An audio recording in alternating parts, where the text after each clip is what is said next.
Fala aí, eu sou Milena do Responde Aí e hoje nós vamos bater um papo sobre fluxo de campo elétrico. Bora lá! Vamos começar com a nossa lei de Gauss.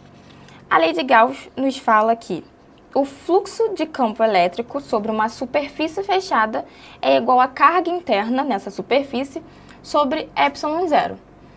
Tá, mas é só isso? Acabou o problema? A gente já pode ir embora? Não tem mais aula? Não, porque a grande questão é como calcular o fluxo em função do campo elétrico. Então vamos descobrir isso agora. Vamos considerar que a gente tem essa superfície aqui plana e que ela tem uma área A. Tem um vetor V que atravessa essa superfície fazendo um ângulo θ com essa direção x. A gente pode decompor esse vetor V em uma direção perpendicular à superfície, que é na direção x, e uma direção paralela à superfície, que é a direção y. Beleza? Então vamos decompor o nosso vetor. Mas antes de decompor, vou trazer só um lembrete aqui de decomposição de vetor. Considera que a gente tem esse vetor F, que faz um ângulo θ com a horizontal. A componente horizontal vai ser igual ao módulo de F, desse vetor F, vezes o cosseno desse ângulo que ele faz com a horizontal, porque está colado. E a componente vertical vai ser o módulo desse vetor F, vezes o seno do ângulo que ele faz, porque a componente vertical está separada desse ângulo. Beleza?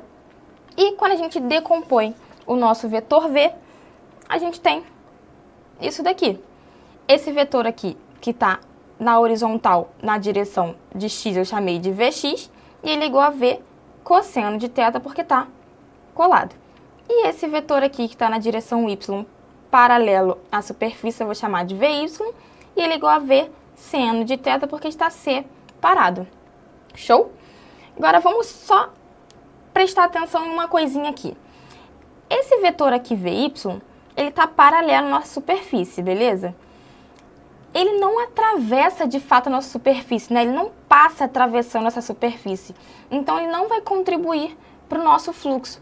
Quem vai contribuir para o nosso fluxo vai ser apenas o vetor Vx, que está paralelo a essa superfície, porque ele sim atravessa a superfície. Beleza? Então, o que a gente vai ter é que apenas o vetor Vx, que é igual a V cosseno θ, que contribui para o nosso fluxo através dessa superfície. Tá? Vamos só analisar essa situação aqui. Eu tenho essa área 1 e essa área 2. Essa área 2 é maior do que essa área 1. Repara que nessa área 1 tem uma quantidade de vetores Vx atravessando essa área. Na área 2, a quantidade de vetores Vx que atravessam é maior. Por que a área 2 é maior? Então, o que a gente tem é que se aumentarmos a área, mais vetores vão atravessar essa mesma área. Logo, maior vai ser o fluxo gerado sobre essa superfície, tá? Então, o nosso fluxo ele vai ser proporcional tanto ao vetor Vx, que está perpendicular a essa nossa área, a essa nossa superfície, quanto a área dessa superfície. Então, a gente vai definir que o fluxo ele vai ser uma multiplicação entre a área da superfície vezes o vetor perpendicular a essa superfície, que é o nosso vetor Vx nesse caso. Isso vai ser igual a A vezes o módulo de Vx é V cosseno θ. Essa expressão aqui é uma expressão bem conhecida, né? É a definição de produto escalar. O módulo de um vezes o módulo de outro, vezes o cosseno do ângulo que eles fazem.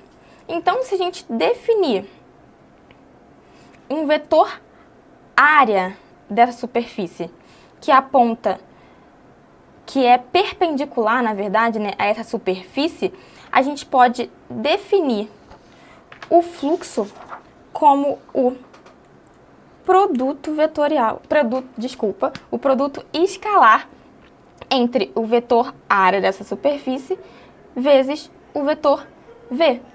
E quando a gente faz isso, a definição de produto escalar é o módulo de um vezes o módulo de outro, vezes o cosseno que eles fazem. Show? E aí fica tudo belezinha.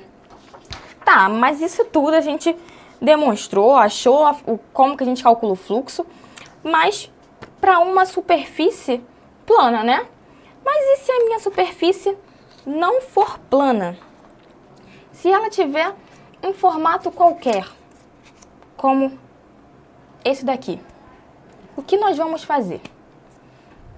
O que a gente vai fazer? A gente vai considerar um pedacinho infinitesimal de área. E aí, se a gente amplia esse pedacinho,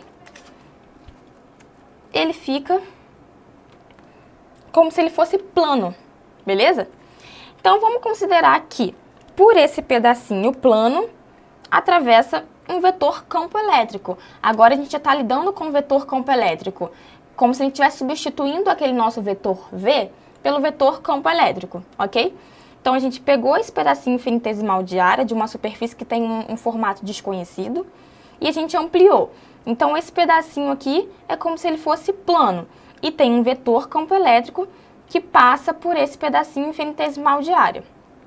A gente vai definir um vetor dA, porque a gente está falando do pedaço infinitesimal. Então, o vetor área que a gente vai definir aqui é um vetor também infinitesimal, dA, que vai ser normal a esse pedacinho de área, ou seja, vai fazer um ângulo de 90 graus, é perpendicular. E aí a gente pode definir o fluxo de campo elétrico, né, sobre esse pedacinho de área infinitesimal, também infinitesimal, um fluxo também infinitesimal, que vai ser o produto escalar entre o vetor campo elétrico que está passando nessa superfície com o vetor dA, com o vetor área infinitesimal desse pedacinho de área, beleza? E aí, para a gente calcular o fluxo de campo elétrico total sobre a nossa superfície, a gente tem que integrar dos dois lados da equação. E aí, desse lado esquerdo, a gente vai ter o fluxo total, e desse lado direito, a gente vai ter a integral do produto escalar entre esses dois vetores sobre essa superfície. Lembrando que o nosso vetor dA, ele vai ser igual a dA na direção normal, perpendicular à nossa superfície. Ok? E aí agora a gente pode estender isso para a lei de Gauss. A lei de Gauss fala que o fluxo de campo elétrico, que vai ser a integral sobre a superfície fechada, que a gente chama de gaussiana, do produto escalar do vetor campo elétrico com o vetor dA, e isso tudo vai ser igual a carga interna sobre ε0, que é o que nos diz a lei de Gauss. Show? Vamos, só para fechar aqui, fazer um exemplinho rápido. A gente tem essa carguinha maior que zero. E a gente definiu uma superfície gaussiana esférica de raio R, tá? Essa carga aqui, como ela é positiva, ela produz um campo elétrico que aponta para fora na direção radial, que tem esse módulo, ok? Se a gente definir um vetor dA a essa superfície, que aponta também na direção radial, a gente vai ter que o fluxo de campo elétrico sobre essa superfície gaussiana, essa esfera, né, vai ser igual à integral sobre essa esfera do produto escalar entre esses dois vetores, beleza? Só que repara numa coisa, esses dois vetores, eles são paralelos, então eles fazem um ângulo de 0 graus. O cosseno de 0 graus é 1, então esse produto escalar aqui vai ficar apenas o módulo de E vezes dA.